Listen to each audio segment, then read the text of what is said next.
श्री श्री बृहद भागवतमृतम द्वितीय खंड प्रथम भाग तृतीय अध्याय।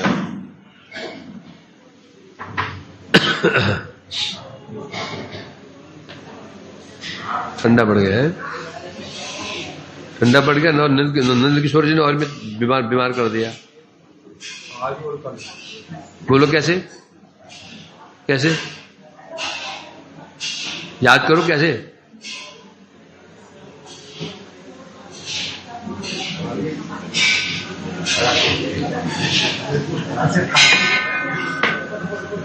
बोला था डिब्बा, वो डिब्बे से टिफिन कौन लाया था? कौन टिफिन कौन रखा है ऊपर? बोला है लोग तू ना लाया कौन था?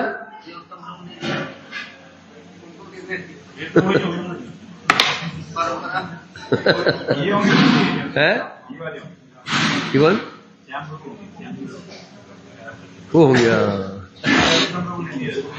उसमें दही तो दही खा ली, जुकाम हो गया। पढ़ा मैंने कि दही खा सकते, पढ़ा लो वो चलता है दही।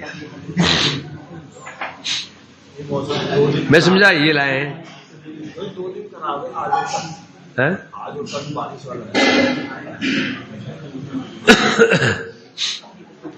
तो चला हमारा बृहद भागवतमृतम। क्या प्रश्न चल रहा है भाई? है कोई माई का लाल जो बता दे? ऐसे बाप के लाल है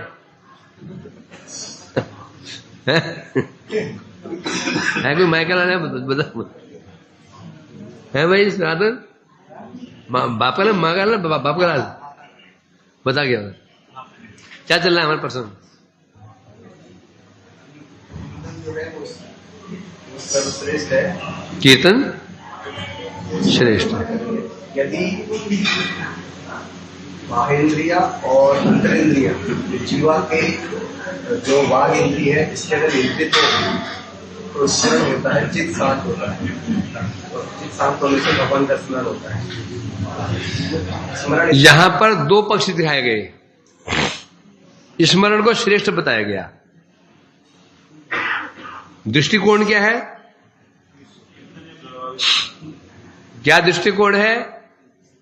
क्योंकि जब हम कीर्तन करते हैं, कीर्तन के प्रभाव से मन स्थिर होता है, वशीभूत होता है। उस मन से फिर भगवान का स्मरण होता है। इसलिए स्मरण श्रेष्ठ हो गया। पर फिर क्या बताया? परंतु जो मन से स्मरण होता है वहां कारण कौन है? कीर्तन। कीर्तन श्रेष्ठ है। अब तो कहीं कह रहे स्मरण श्रेष्ठ है, कहीं कह रहे कीर्तन श्रेष्ठ है। तो अब क्या समझे? कब दो चीज बताई थी।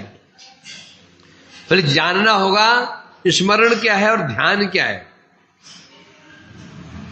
स्मरण क्या है और ध्यान क्या है। यहां बताया स्मरण श्रेष्ठ है। क्या बताया? स्मरण से कीर्तन श्रेष्ठ है बताया ना। परंतु स्मरण किसे कहते हैं? संबंध मात्र मनसा स्मृति ही। जो हमारा अभीष्ट वस्तु, जो हमारा इष्ट देव है, उनका क्या संबंध मात्र, जहां के संबंध की स्फूर्ति मात्र होती है उसे कहते हैं स्मरण।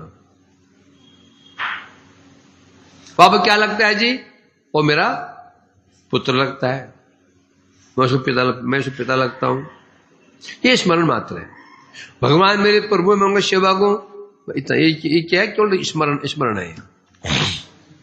ध्यान क्या है? ध्यानम परिस्फूर्ति विशेष निष्ठा। स्मरण कहते हैं मैं भगवान का दास हूं, वो मेरे प्रभु है। ये केवल स्मरण मात्र है। ध्यान क्या है? परिस्फूर्ति विशेष निष्ठा। भगवान मेरे प्रभु, मैं उनका सेवक। फिर बीच में जो हमारा स्वरूप है, भगवान का जो स्वरूप है भगवान का जो स्वरूप है, फिर जो उनसे मेरा संबंध है, जो उनकी लीलाएं हैं, और मेरा उनसे जो मैं उनकी सेवा कर रहा हूं, है ना, जब इनकी स्फूर्ति हो जाती है। पहले क्या था, भगवान मेरे प्रभु है, मैं उनके जगत में है ना, बताया था, मां बेटे का संबंध, वो मेरा पुत्र है। हाँ जी, ये राम सिंह कौन है जी? बोले जी ये मेरा बेटा है। आप कौन हो? उनकी मां हूं। एक केवल स्मरण है बस। फिर बाद में जब मां को पूरी स्फूर्ति होती है बच्चे की, कैसा बचपन में करता था, कैसे लाड प्यार में करती थी, कैसे चंचलता करता था, और बच्चे को स्मृति होती माता की, मां कैसे कैसे मेरे साथ व्यवहार करती, लाड प्यार करती थी, उस समय उसे कहते हैं परिस्फूर्ति, परिष्ट रूपेण प्रकृष्ट रूपेण स्फूर्ति, उसे कहते हैं ध्यान। तो क्या बता रहे हैं, यहां पर जो स्मरण बताया गया है, इसके अपेक्षा कीर्तन श्रेष्ठ बताया गया है, ध्यान नहीं। स्मरण से जो बताया गया कीर्तन श्रेष्ठ है, स्मरण से वहां पर स्मरण को श्रेष्ठ बताया गया है, ध्यान कुछ और चीज है। जब बात ध्यान की आती है, वहां कीर्तन से ध्यान श्रेष्ठ है। आगे बताएंगे इसको।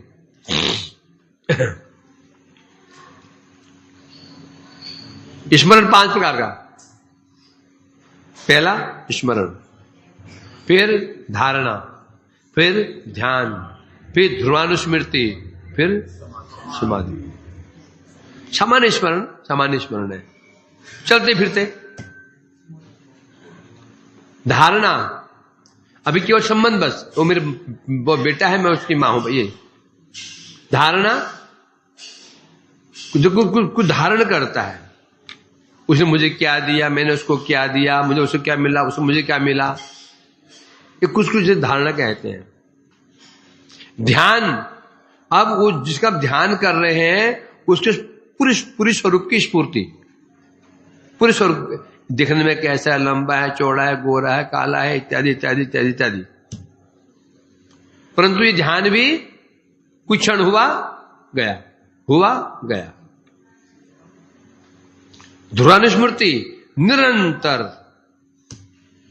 जो उनका स्वरूप, जो जिसका ध्यान कर रहे हैं, उसका स्वरूप जो है उसका निरंतर स्मरण होना, उसे कहते हैं स्मरण। मतलब सामान्य।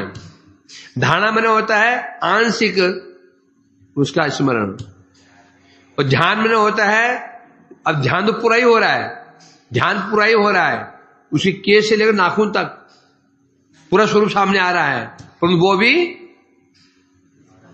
आया गया, कभी हुआ कभी नहीं हुआ, कदाचित। और फिर ध्रुव अनुस्मृति, ध्रुव में होता है निरंतर, उसे कहते हैं समाधि। समाधि में तो फिर क्या हो गया, अपनी स्फूर्ति खो गई उसको। मैं ध्यान कर रहा हूं, अपनी देह की अपने को ही अपनी उपलब्धि समाप्त हो जाती है, मैं कौन हूं, समझेंगे नहीं। ध्यान के वस्तु में मैं ध्यान कर रहा हूं, ये स्फूर्ति रहती है उसको अपनी। समाधिस्थ में बस केवल स्फूर्ति, उनकी स्फूर्ति है ना। पिक्चर देखने के लिए गए, सामान्य स्मरण है। भाई कौन पिक्चर, अभिनेता कौन है और एक्टर कौन है, विलेन कौन है, अब फिल्म बाहरी है, फिर पोस्टर थोड़ा देखा हमने तो धारणा हुआ, अच्छा इसमें ये सीन हो सकते हैं। बाहर वो सिनेमा हॉल में ना, बाहर कुछ में वो दृश्य लग रहते हैं, है ना। ये क्या हो गया, ये धारणा, अच्छी ये चीजें हैं। उसके पश्चात अब ध्यान, पूरी स्टोरी हम पता चल गई, ये होने वाला, ये इसने इसको मारा, उसने उसको मारा, ये मारा, उसका बाप मारा, समझे क्या नहीं। अब ध्यान में भी परंतु टूटा। फिर ध्रुवानुस्मृति, आज सिनेमा हॉल में चले गए हैं, अब साक्षात दर्शन कर रहे हैं, ध्रुवानुस्मृति भूल गए हैं, मैं दर्शक हूं, लगता है मैं ही एक्टर हूं, मेरा ही बाप मर गया। फिल्म में हीरो बाप मर गया ना, मेरा बाप मर गया, रो रहा है, आंसू मेरे को निकल रहे हैं। भूल जाते हैं, हम दर्शक हैं, भूल जाते ना, मैं सिनेमा देख रहा हूं, इसको भूल जाते, बस एक ही स्मृति रहती है, वो सामने चल रहा है, वही बस, उसको समझो समाधि है। नाशो रमण न हम न, है ना, अर्थात क्या कृष्ण भूल जाते हैं मैं रमण हूं, और आगे बोलते मैं रमणी हूं, इसे कहते हैं समाधि, सहज समाधि। ये बहुत ऊपर की बातें होती है।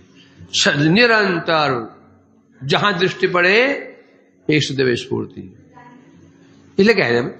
तो अब यहां पर बात, यहां दो चीजें ली हैं, एक ध्यान और एक स्मृति है। तो अब कहीं कहीं जो बोला गया है, तो ये यहां क्या सिद्ध हुआ था कल, कीर्तन जो है स्मरण के अनुकूल है, और स्मरणी भक्ति अंग के रूप में अंगों में चूड़ामणि सदृश है। जो स्मरण है, भक्ति के जितने अंग हैं उनमें जो स्मरण अंग है, ये क्या है, शिरोमणि। कौन अंग? ध्यान नहीं, स्मरण। श्रवणम कीर्तन में स्मरण कहा गया, उसमें ध्यान नहीं कहा गया, प्रारंभिक अवस्था की गई है। अतएव कीर्तन द्वारा ही स्मरण साधित होने से अब जो स्मरण सिद्धि किससे हो रहा है? कीर्तन द्वारा। क्यों हो रहा है? कीर्तन से स्मरण साधित क्यों हो रहा है? स्मरण साधित के किसी मन से हो रहा है। स्मरण किससे होता है? मन से होता है। मन चंचल है, चंचल मन को स्थिर करना पड़ेगा। वो स्थिर किससे हुआ? कीर्तन से। हुआ कि नहीं हुआ? तो इसलिए कह रहे हैं कीर्तन के द्वारा स्मरण साधित हुआ। जो हमारा जो हम स्मरण कर रहे हैं, शुद्ध किससे हुआ? कीर्तन से। कीर्तन हमने कीर्तन किया, चित्त चंचल था, चित्त चंचल से स्मरण नहीं हो पाता है। जब को हम स्मरण भी करते हैं, कैसे स्मरण करते हैं? कुछ शांत होकर स्मरण करते हैं। जड़ वस्तु का स्मरण भी हम शांति से करते हैं। बोले दिमाग तू जा भी जा, बात माना। जो अभी हम स्मरण कर रहे हैं, कोई विशेष कोई जड़ वस्तु का स्मरण कर रहे हैं। तो इसलिए कह रहे हैं यहां पर स्मरण भी तब होगा चाहे जड़ स्मरण हो चाहे भगवत स्मरण हो। स्मरण मन का कार्य है, और मन का कार्य मन स्थिर होना चाहिए। मन को समझ लो पानी की बाल्टी में पानी है ना, और उसमें हमारा प्रतिबिंब पड़ रहा है। थोड़ा बाल्टी हिली, जल हिला, बस जो हमें स्मरण हो रहा था वो गया। तो निश्चित यदि सिद्ध हो जाता है, स्मरण करने के लिए मन का स्थिर होना अति आवश्यक है। और वो मन स्थिर हुआ था कीर्तन के द्वारा, तो क्या हो गया फिर? तो क्या बोला गया? कीर्तन के द्वारा स्मरण सिद्ध होता है, कहा ना। तो सिद्ध हो गए यहां पर क्या? स्मरण ही कीर्तन का फल है। क्या हो गया? कीर्तन से चित्त शुद्ध हुआ, चित्त स्थिर हुआ, मन सिद्ध हुआ, मन स्थित, मन वशीभूत हुआ, उसे स्मरण हुआ। तो ये स्मरण किसका फल हुआ? कीर्तन का फल हुआ। परंतु जो भी कल श्रवण किया था हमने, कृत्य ध्यातो विष्णु तीर्थय में हस्तो मखय दापरे परिचर्याम कलो तहसील कीर्तनाथ। अब इसमें क्या वर्णन किया जा रहा है? कीर्तन के अधीन क्या है? ध्यान भी है, यज्ञ भी है, अर्चन भी है। अब ये तो उल्टा ही कह दिया। पहले बताया था कीर्तन का फल स्मरण है, कीर्तन का फल स्मरण है। अब यहां बता रहे कीर्तन की अंतर्भूति क्या है, स्मरण भी है, यज्ञ भी है और अर्चन भी है। क्यों जब बोला गया ना द्वापर सतयुग में ध्यान से, त्रेता में यज्ञ से, द्वापर में अर्चन से जो वस्तु प्राप्त होती थी, तो स्वर्ग जाओ इधर को, जगह छोड़ दिया करो और स्वर्ग को मारो, धक्का मारो इधर को भाई, और इधर को, हाँ 2 धक्का बस। जब कीर्तन से ध्यान का फल मिल रहा है, यज्ञ का फल मिल रहा है, अर्चन का फल मिल रहा है, क्या मानना पड़ेगा, ध्यान यज्ञ अर्चन किसके अधीन हो गए, कीर्तन के अधीन। अब यहां तो ये कह रहे हैं कीर्तन का फल क्या है, स्मरण। तो यहां क्या सिद्ध हो रहा है, कीर्तन किसके अधीन हो गया, स्मरण अधीन हो गया। तो ऐसे क्यों कहा जा रहा है, तब बता रहे हैं। जहां ऐसा कहा गया है कलयुग में ध्यान आदि के फल को कीर्तन के अंतर्गत मान लिया गया है, उसे काल के प्रभाव से तो क्या मानना पड़ेगा, काल के प्रभाव से ही ऐसा हो रहा है। किसके कैसे हो रहा है, ये काल के प्रभाव वशतः ही ऐसा समझना होगा। काल के प्रभाव वशतः क्या होता है, जैसे यदि कहो कलिकाल का दोष, कलिकाल कैसा है, इसमें महादोष है, असाधारण महादोष। कलिकाल का दोष कैसा है, असाधारण महादोष है ना। अब दूर कैसे होगा, असाधारण प्रभावी कीर्तन के द्वारा दूर होगा। दोष कैसा है, असाधारण महादोष। दूर कैसे होगा, असाधारण प्रभावयुक्त कीर्तन के द्वारा, है ना। बीमारी जैसी जिस कोटि की होती, दवाई भी उसी कोटि की होनी चाहिए। बीमारी सामान्य है, सामान्य जुकाम सर्दी है, तो एक गोली से पैरासिटामोल काम कर जाएगा। बीमारी यदि तुमको वायरल है, फिर पैरासिटामोल काम नहीं करेगा, उसमें कोई और भी दवाइयां चाहिए। उसके ऊपर यदि और को तुमको कुछ हो गया, बड़ी बीमारी, उसे दवाई फिर उसी कोटि की चाहिए, होते हैं ना। उसी प्रकार बता रहे हैं जो कली का दोष कैसा दोष है, असाधारण महादोष है। तो उस महादोष को काटने के लिए कीर्तन ही चाहिए। कीर्तन क्यों, कीर्तन कैसा है, असाधारण प्रभाव युक्त है, इसलिए इस कीर्तन के द्वारा ही कली का दोष नष्ट होता है, ध्यान के द्वारा नहीं है। तो इससे सिद्ध हो गया ध्यान की अपेक्षा कीर्तन की महिमा क्या हो गई, अधिक हो गई। ध्यान की अपेक्षा कीर्तन की महिमा अधिक हो गई। अब जो इन्होंने कहा कि कलिकाल का प्रभाव है, कलिकाल के प्रभाव के कारण इस कलयुग में कली के दोष नाश करने के लिए कीर्तन ही प्रभाव युक्त है। ऐसा क्यों, ध्यान क्यों नहीं, काल का प्रभाव। नंबर 1, ध्यान करने के लिए लंबी उम्र चाहिए। क्या चाहिए, बहुत समय, ध्यान करने के बहुत लंबा समय चाहिए। तो ध्यान हम करते हैं, ध्यान करने के लिए पहले तो चित्त यहां वहां भाग रहा है, उसको स्थिर करना है, बट तब जाकर कई वर्षों के बाद में तब ध्यान होता है। और कली की आयु कितनी थी, कितने, 1,00,000 वर्ष। सॉरी, ध्यान सत्य की 1,00,000,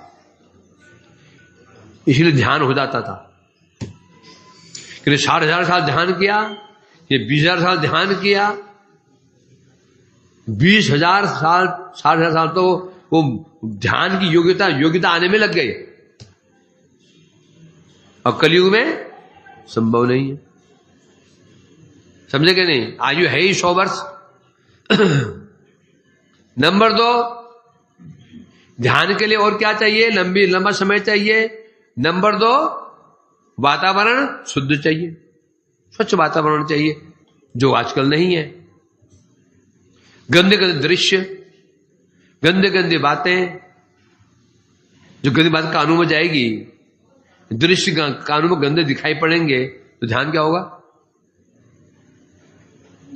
है ना? क्षत्रिय युग में ये सफल क्यों था? क्षत्रिय युग में लंबी उम्र लंबी थी, व्यक्ति बड़े क्या थे? बड़े निष्ठावान थे, हैं? और वातावरण शुद्ध था।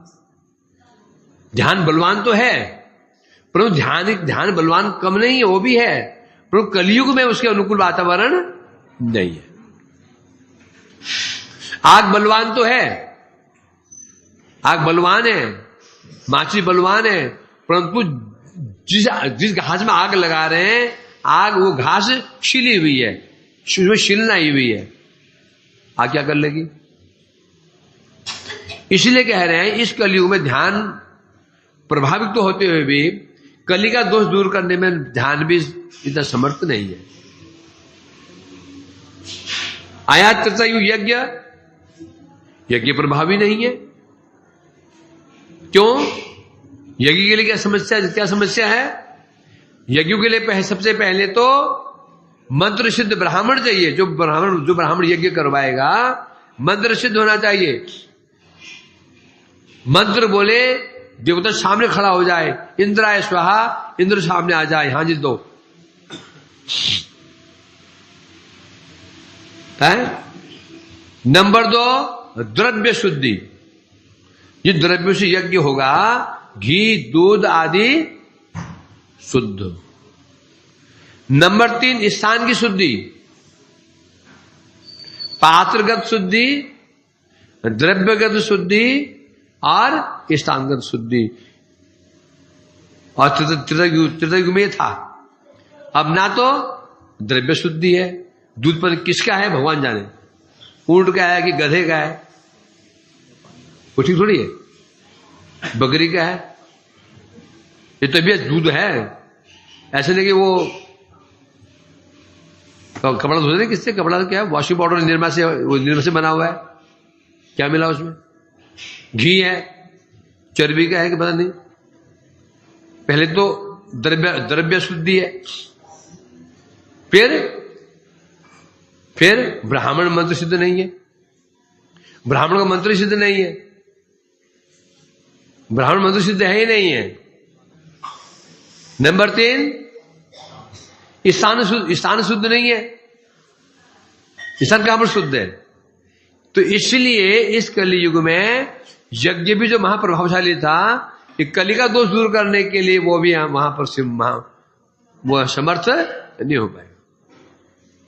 यहां कमी न यज्ञ में है न ध्यान में है। कमी कहां पर है? परिस्थिति, काल।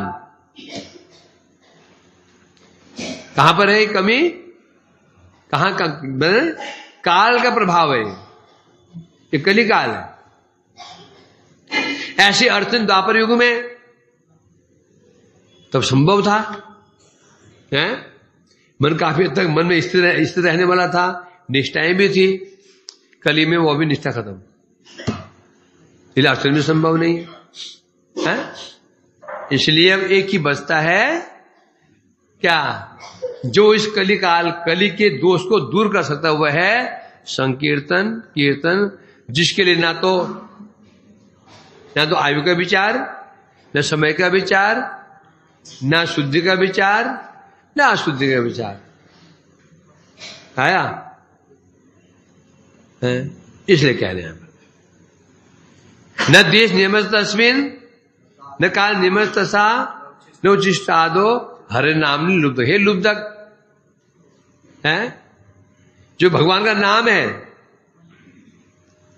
जो नाम होगा, नाम कैसा है? न देश का विचार, न काल का विचार, न पात्र का विचार, न पवित्र अपवित्र का विचार।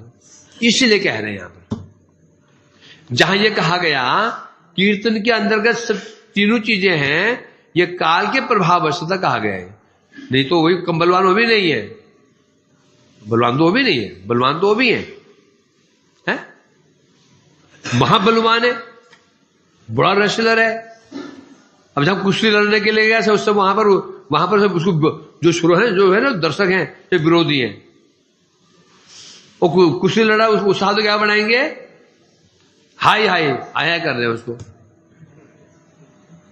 जहां को जो है ना कोई प्लेयर खेलने जाते हैं, वहां जो दर्शक होते हैं, वो जब जो उत्साह बढ़ाते हैं, उत्साह बढ़ जाता है उनका। यदि वहां से विरोधी लोग हो तो कमेंट्स कर रहे हैं, ये क्या खेला बेकार बेकार, अच्छा नहीं अच्छा नहीं है। और वो वहां शिक्षण मार रहा है, अरे बेकार है, कुछ नहीं, ऐसे लग गया तो प्लेयर की क्या हाल होगा। उसी प्रकार से सभी साधन अपने अपने युग में प्रभावशाली थे, इस कलयुग में समस्या है, ये समझना होगा।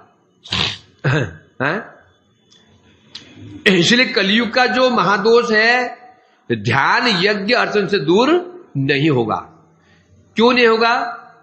ध्यान से दूर तब होगा ना जब ध्यान हो। ध्यान से दोष दूर होगा कली का, कब होगा? ध्यान से। ध्यान तो हो, ध्यान होगा ही नहीं। यज्ञ से भी दोष दूर हो सकता है, यज्ञ तो हो, यज्ञ हो ही नहीं सकता। अर्चन से भी दोष दूर हो सकता है कलयुग का, अर्चन तो हो, अर्चन भी नहीं हो रहा। ठीक, ये विचार। अब विचार कर रहे हैं, तथापि यदि कहो कलिकाल के महापातक के दोषों को दूर करने में कीर्तन की क्या विशेष महिमा है, तो ध्यान में उपलब्ध नहीं है। प्रश्न कर दिया, कलिकाल के जो महादोष हैं, इस दोष को दूर करने में नाम कीर्तन की क्या विशेष महिमा है? जो महिमा ध्यान में नहीं है, ऐसी क्या विशेषता है? या कीर्तन में कुछ विशेषता है क्या कि जो ध्यान में नहीं है? इसलिए कह रहे हैं, केवल ध्यान के द्वारा कली का दोष नष्ट नहीं होता। क्या कि ध्यान के द्वारा कली का जो दोष है वो नष्ट नहीं होगा? अब बता रहे हैं यहां पर, अब जो ये बातें कही हैं, इसको युक्ति द्वारा प्रमाणित नहीं कर सकते। कोई प्रमाणित करो, ध्यान के द्वारा दोष दूर नहीं होगा, इसलिए कह रहे हैं ऐसी युक्ति को प्रमाण रूप में स्थापित नहीं किया जा सकता, क्योंकि जिस उद्देश्य से कलिकाल में कीर्तन का विधान विविध हुआ है, उसका उद्देश्य शास्त्र में लिखित है। इसको प्रमाण नहीं मान सकते हैं। क्यों नहीं मान सकते हैं? तो बता रहे, क्योंकि जिस उद्देश्य से कलिकाल में कीर्तन का विधान दिया गया है, उसके विषय में शास्त्रों में लिखित है। क्या लिखित है? जिस किसी प्रकार से भगवान का स्मरण होने मात्र से कलिकाल के अनंत दोष पूर्ण क्षय हो जाते हैं। क्या मतलब हुआ? जो अभी ऊपर कहा था ना, इस कलयुग में नाम के प्रभाव के द्वारा ही कली का दोष दूर हो सकता है, ध्यान आदि के द्वारा नहीं। इसको हम प्रमाण नहीं मान सकते। प्रमाण किसे मानेंगे हम? सर्वत्र यदि ऐसे कहा गया हो तो प्रमाण उसे माना गया है सर्वत्र, और सभी लोग उस चीज को मान रहे हो तो उसको प्रमाण कहते हैं। यदि कहीं से विरोध हो रहा हो तो प्रमाण नहीं माना जाएगा। जैसे ये बात कही थी, कली का महादोष दूर करने में कीर्तन समर्थ है, ध्यान नहीं। इसको प्रमाण क्यों नहीं मानते हैं? क्योंकि शास्त्र में यह भी लिखा है, जिस किसी प्रकार से भगवान का स्मरण हो जाए, कली के अनंत दोष दूर हो सकते हैं। इसका मतलब वो जो ऊपर जो पॉइंट बताया गया वो प्रमाण नहीं हो सकता। या स्पष्ट कह रहे हैं, जैसे कैसे भगवान का स्मरण होने मात्र से ही क्या होगा? कली के दोष पूर्ण रूप से क्षय हो जाते हैं। इस प्रकार के सैकड़ों प्रमाण विद्यमान है। ऐसे सैकड़ों प्रमाण है जो सिद्ध कर देते हैं कि ध्यान से भी पाप नष्ट होते हैं। तो जो ऊपर बताया गया था वो जो वाक्य हो वो प्रमाण नहीं मान जाएगा उसको। अतः सिद्ध हो गया ध्यान ही श्रेष्ठ है। यही भगवान के जो ध्यान में अनुरक्त जन है, किसका मत है ये? ध्यान अनुरक्त जन है, जो भगवान के ध्यान में अनुरक्त जन है उनका ये विचार है कि ध्यान से भी पाप आदि नष्ट हो सकते हैं। आया ना शिशुपाल के विषय में क्या आया? कामात द्वेषात भयात स्नेहात यथा भक्तेश्वरे आवेश्य मन आवेश्य तदगम हित्वा बहवस्तद गतिम गति। भगवान को कहा गया जिस किसी प्रकार से मन भगवान में आवेश हो जाता है, आवेश में ध्यान हो जाता है, भगवान का आवेश हो जाता है, तो वो पाप नष्ट हो जाते हैं। ये कहा गया, ये बात भी कही गई है। अतः बता रहे हैं अब हम क्या माने। ये तो कह रहे हैं कि कीर्तन ही महादोष करने, दोष दूर करने में समर्थ है, ध्यान नहीं। अब यहां ध्यान की बात भी आ रही है, क्या माने इसको? अब जो उसका जो निष्कर्ष है अंतिम श्लोक में है, ध्यानम परिस्फूर्ति विशेष निष्ठा संबंध मात्र मनसा स्मृति ही। अब ध्यान किसे कहते हैं, स्मरण किसे कहते हैं, इसको जानना होगा। जो ध्यान रसिक गण है, ध्यान के रसिक, ध्यान में अनुरक्त जो भगवान के भक्त हैं, जो उनका मत है, क्या मत है? क्या मत है? ध्यान से भी समस्त पाप दूर हो सकते हैं। जो उनका मत है, उनके मत का विवेचना करने, बुद्धि से विवेचना क्या करना पड़ेगा? बुद्धिया ईदृशम तत्र विवेचनीयम। क्या? जो भगवान के ध्यान में रत हैं, उनका जो ये मत है, उनका जो मत है, उस मत का अब बुद्धिपूर्वक विवेचना, जो उनका ना ध्यान से भी पाप दूर हो जाते हैं, इसका बुद्धिपूर्वक विवेचना करनी होगी। तब तब क्या हो, जो हमको चाहिए, कुछ क्या दिख रहा है आपस में? विरोध दिख रहा है, विरोध दिखाई पड़ रहा है, ये दूर हो सकता है। अब विवेचना क्या है? जब भगवान के केस से उनके नखमणि तक भगवान का रूप का लावण्य आदि चित्त में स्फूर्ति होने पर प्रकट की भांति प्रतीत होती है, उसे ध्यान कहते हैं। ध्यान भगवान के केस से लेकर के भगवान के चरणों के नख तक, नाखून तक, जो उनका जो श्री विग्रह है, स्वरूप है, उनका रूप लावण्य माधुरी आदि जब पूर्ण रूप से चित्त में स्फूर्ति हो जाती है। कैसे स्फूर्ति हो जाती है? साक्षात प्रकट की भांति, है ना। तब जब निष्ठा परिपक्व हो जाती है, तो निष्ठा की ऐसी अवस्था को ध्यान कहते हैं। क्या? भगवान के केस से लेकर के वह नाखून तक जितना उनका रूप है, लावण्य है, जो माधुरी आदि है, चित्त में जब पूर्ण रूप से स्फूर्ति हो जाती है, कैसी स्फूर्ति हो जाती है? साक्षात प्रकट की भांति, साक्षात प्रकट की भांति। ऐसे लगता है साक्षात और सामने प्रकट ही हो गए हैं।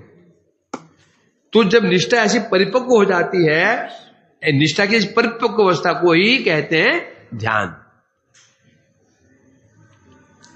किंतु यदि मन में केवल निश्चय होता है, ये स्मरण है, भगवान मेरे प्रभु हैं, मैं उनका सेवक हूं, मैं उनका दास हूं, केवल इतना है ना, तो जब केवल मतलब जो हमारा मन है, केवल उसमें इतनी भावना है, मैं भगवान का सेवक हूं, वो मेरे प्रभु हैं। इसको केवल स्मरण कहते हैं। क्या कहते हैं? स्मरण कहते हैं। समझे क्या नहीं? तो ये जो अभाषित हो गया, ये जहां बोला कि स्मरण से पाप दूर नहीं होते हैं, तो ये स्मरण है। ये स्मरण है जो कीर्तन से जिसकी महिमा कम है। पूरा ध्यान है, वो ध्यान है जो ध्यान की बात कही जा रही है, वो ध्यान वो कीर्तन से भी श्रेष्ठ है। ये ध्यान की महिमा है। अब ये ध्यान की महिमा, अब ध्यान के विषय में बताया जाएगा। कोई संशय है कुछ किसी के विषय में? कोई संशय, किसी में डाउट तो भाई तो समझे ना। तो समझे जो डाउट आता है, समझे ही नहीं है? जो सनातन जी, तुम क्या समझे इसे? स्मरण होता है, स्मरण द्वार बंद कर देना। तो भगवान के साथ में जो संबंध है। पवन द्वार बंद कर दो, द्वार बंद कर दो। द्वार क्या नाम है इसका? पवन है, पवन देव। तो द्वार बंद कर दो, बोलो। हमने बताया कि जो केवल भगवान के साथ में जो संबंध केवल संपर्क मात्र होता है हमारा, कि हम भगवान के दास है, भगवान हमारे प्रभु हैं, इसको स्मरण कहते हैं, जो कि कीर्तन श्रेष्ठ नहीं है। लेकिन जो ध्यान है, जो ये ध्यान में साक्षात भगवान का दर्शन अनुभव होता है, तो ये साक्षात प्रकट की भांति स्फूर्ति प्रतीति हो जाती है। ये ध्यान कहते हैं। हाँ, तो जहां कहा गया ध्यान मात्र, ध्यान करने मात्र से ही पाप नष्ट हो जाते हैं, तो वह बात स्मरण की बात नहीं चल रही है। वो कहाँ की बात चल रही है? वो ध्यान की बात चल रही है। जहां मन इतना आविष्ट हो चुका है, क्या हो चुका है? हमने ऐसा आविष्ट हो चुका है, वो ध्यान की बात चल रही है। सामान्य जो स्मरण है उससे नहीं होने वाला, कोई कली के दोष दूर नहीं हो पाएंगे। अभी हमारे क्या हो रहा है? स्मरण नहीं हो रहा थोड़ा बहुत, वो हमारे प्रभु हैं, हम उनके सेवक हैं, इतना ही बस। समझ गए तो अच्छी बात है, नहीं तो अगले जन्म के लिए पेंडिंग रख लो। अगले जन्म के लिए पेंडिंग रख लो, समझ जाओगे।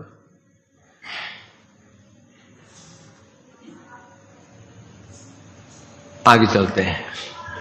चेत ध्यान वेगात खलु चित्त वृत्तौ अंतर्भवन्ति इंद्रिय वृत्तियश्च ता संकेतन स्पर्शन दर्शनाद्या ध्यानम तदा संकेतन तो अस्तु वर्यम। चेत ध्यान वेगात खलु चित्त वृत्तौ अंतर्भवन्ति इंद्रिय वृत्तयः ता संकेतन स्पर्शन दर्शनाद्या ध्यानम तदा केतन तो अस्तु वर्यम। क्या बता रहे?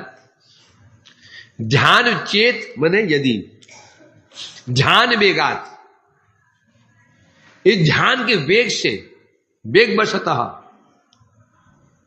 क्या हो जाए? कीर्तन, स्पर्शन और दर्शन, कीर्तन स्पर्शन दर्शन आदि जो इंद्रियों की वृत्तियां हैं, संकीर्तन कौन सी इंद्रिय की वृत्ति है? मुख की। स्पर्श कौन सी इंद्रिय की वृत्ति है? त्वचा की। दर्शन की कौन सी इंद्रिय की वृत्ति है? नेत्रों की। आदि जितनी वृत्तियां हैं, ये जो वृत्तियां हैं, ध्यान के वेग से ये वृत्तियां चित्त वृत्ति के अंतर्भूत हो जाएं।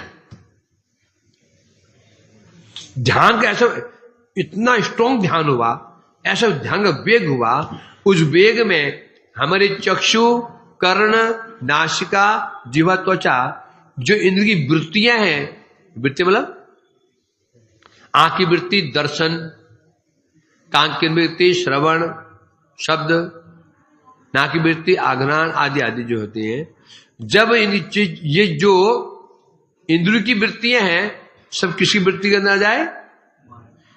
चित्त की वृत्ति के अंदर आ जाए। तब कीर्तन से ध्यान तब तो उसमें कीर्तन से ध्यान की श्रेष्ठता स्वीकार की जाएगी। समझे? जितने हमारी इंद्रिय बाह्य इंद्रिय हैं, इनकी वृत्ति अंतर इंद्रिय मन की वृत्ति के अंदर आ जाए, अंतर्भुक्त हो जाए, उनके अधीन हो जाए, उस समय जो होगा उसे कहते हैं ध्यान। और ये ध्यान कीर्तन से श्रेष्ठ है। तो अब डाउट क्लियर हो गया? कीर्तन श्रेष्ठ है, स्मरण श्रेष्ठ है, अभी चल रहा था। वास्तव में स्मरण से कीर्तन ही श्रेष्ठ है, परंतु जब ध्यान और जो स्मरण होते होते स्मरण और परिपक्व हो गया, स्मरण कहां पर किसमें तब्दील हुआ? धारणा में। और परिपक्व हुआ ध्यान में। स्मरण जब ध्यान की अवस्था में चला गया। ध्यान की अवस्था क्या है? ध्यान की अवस्था वो है जब बाह्य इंद्रियों की वृत्ति, ध्यान का आधार क्या है? मन, चित्त। जब बाह्य इंद्रियों की वृत्ति मन की वृत्ति के अंतर्भूत हो जाती है, निष्ठा की उस परिपक्व अवस्था को कहते हैं ध्यान। और ये जो ध्यान है कीर्तन से श्रेष्ठ है। अब तो पहले पढ़ा है, नहीं पढ़ा? पढ़ गया हुआ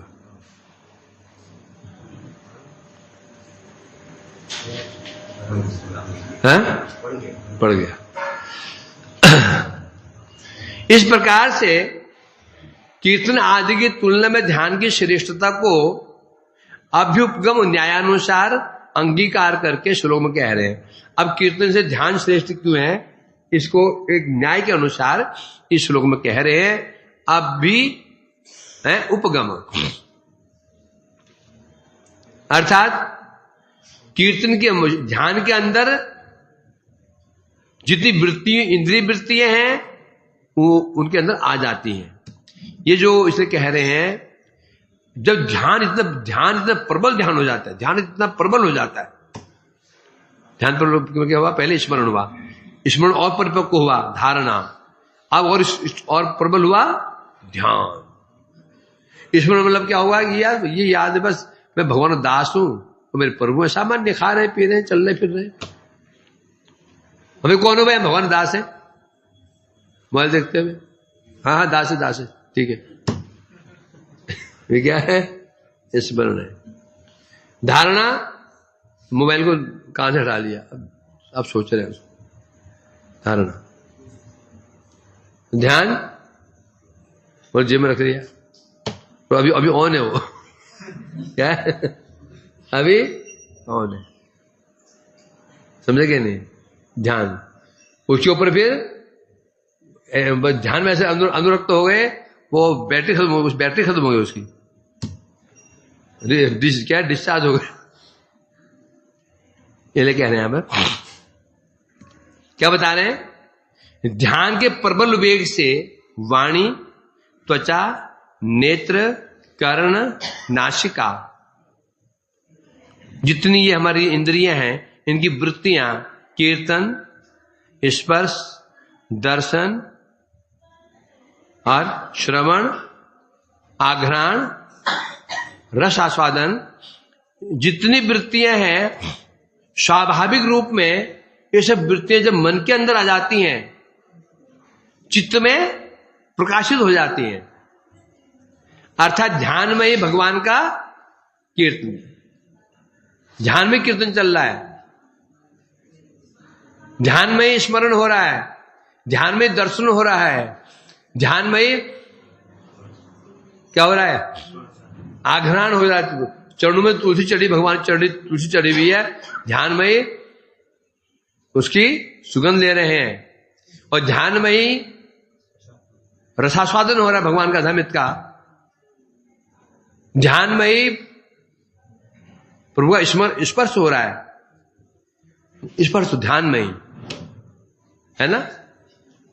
तब तो ऐसा ध्यान है, तो वो तो क्या बता रहे हैं? तभी ये ध्यान कीर्तन श्रेष्ठ होगा। अब यहां क्या हो रहा है? यहां पे क्या होगा? कीर्तन किसके अंदर आ गया? ध्यान के अंदर आ गया। ध्यान में कीर्तन, ध्यान में श्रवण, ध्यान में ही है। वहां वो कहते थे अरे मैं तो वृंदावन में था, वहां लोग कीर्तन कर रहे थे, हैं? गोवर्धन में मैं तो वृंदावन में था, यहां तो कहां से लाए मेरे को?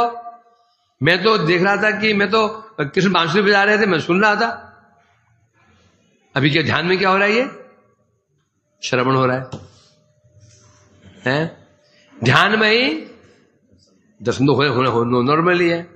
ध्यान में ही क्या स्पर्श हो रहा है? बैठे ध्यान में स्पर्श हो रहा है। जिसे हम कहते हैं सौरस्य, सौगंध, सौकुमार्य, सौश्वर्य और सौरूप्य, ये पांच अवस्था बताई गई हैं। बैठो ध्यान के अंदर, ध्यान भजन कर रहा है, माला हाथ में, ध्यानस्थ हो गया। इतने में उसको ऐसा लगा कि मानो ठाकुर किसने इसको स्पर्श किया, ऐसा स्पर्श किया शायद रोमांचित हो गया। इसे कहते हैं सौ कौमार्य, सौरूप्य। आंखें बंद है, मानो ऐसा लगा सामने कदम वृक्ष के नीचे कौन खड़े हैं? कृष्ण खड़े हैं। अब ध्यान में हो रहा है, सब काम सब ध्यान में ही हो रहा है। ये ध्यान में ही रघुनाथ गोस्वामी ने ध्यान में खीर बनाई, ध्यान में खीर भोग लगाई और ध्यान में ही खाई, और ध्यान में खाई तो पेट भी खराब हो गया। ध्यान में भोग लगाए। भगवान के भक्त, नारायण जी के भक्त थे, भगवान नारायण के भक्त थे। इस जगत में भिक्षुक थे बेचारे, कुछ जो मिल जाए भोग लगाते खाते थे, भिक्षुक थे। ऐसे सुबह बैठ गए, सोचा आज ठाकुर जी को दूध भोग लगाऊंगा, और ध्यान में ही दूध मांगने के लिए गए। दूध मांग करके लाए, दूध गर्म भी किया, गिलास में डाला, ठाकुर जी को रख दिया। सोचा कहीं गर्म तो नहीं है, ये अंगुली डाल दी। जैसे अंगुली डाली, अंगुली में फफोला पड़ गया, अंगुली जल गई।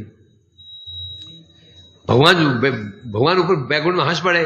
लक्ष्मी बोले क्यों हंस रहे हो? बोलो ना, कुछ नहीं बोलो, क्यों हंस रहे हो?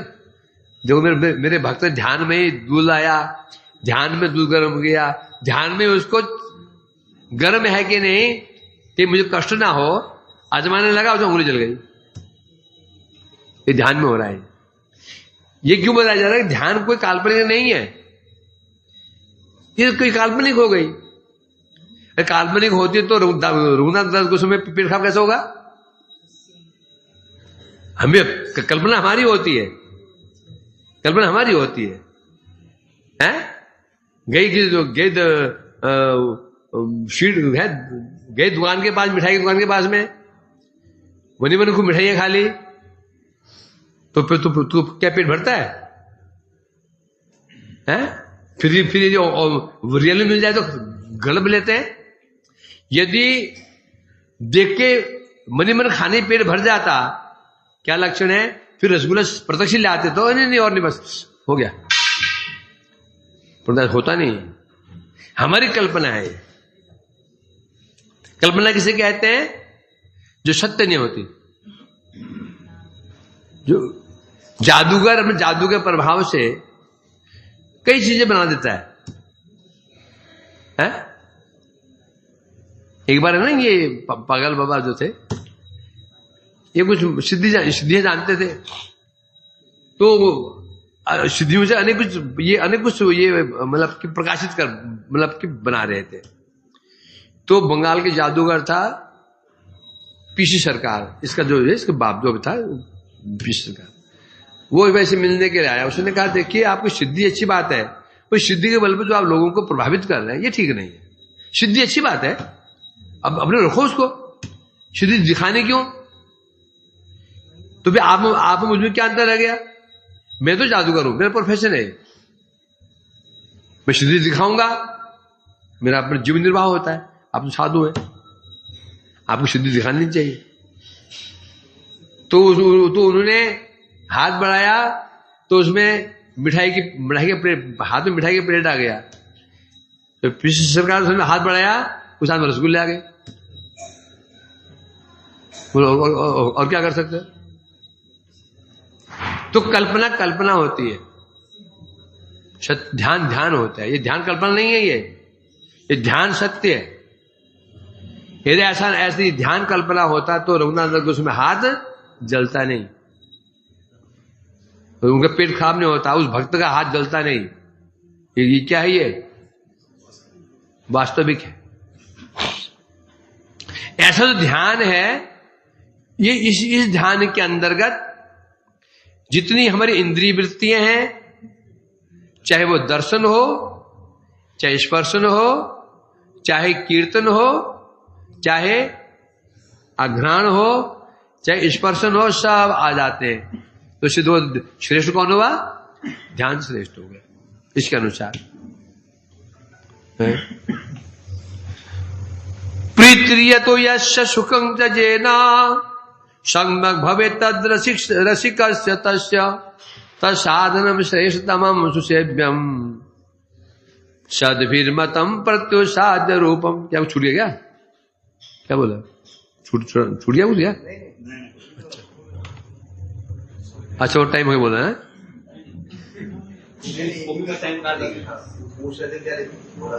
अच्छा, प्रीतिर्यतो यश सुखं जेन सम्यक भवेद तद रसिकस्य तस्य तत्साधनम श्रेष्ठतमं सुसेव्यम सद्भिर मतम प्रत्युत साध्य रूपम।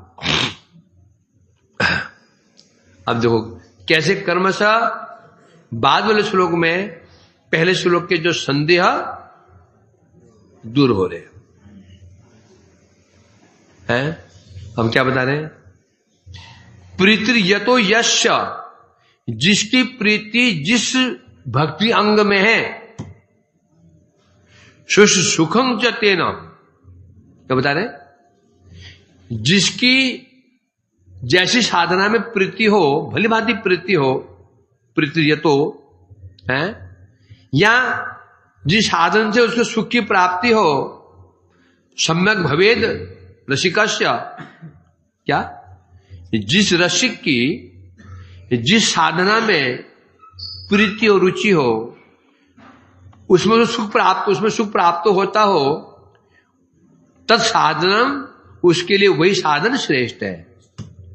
सुसेव्यम, उसके लिए साधन श्रेष्ठ है, उसी साधन का उसे अच्छी प्रकार से सुसेव्य मतलब उस अंग का पालन करना चाहिए। वही उसके लिए साध्य है। जिसकी रुचि जिस अंग में है, जिस साधन में है, उसे उसी का ही पालन करना चाहिए। वही जो क्या साधन है, उसके लिए क्या बन जाएगा? साध्य। किसका मत है ये? सद्भि, सत माने साधु, साधु का मत यही है। मतलब क्या हुआ? मतलब यश क्या,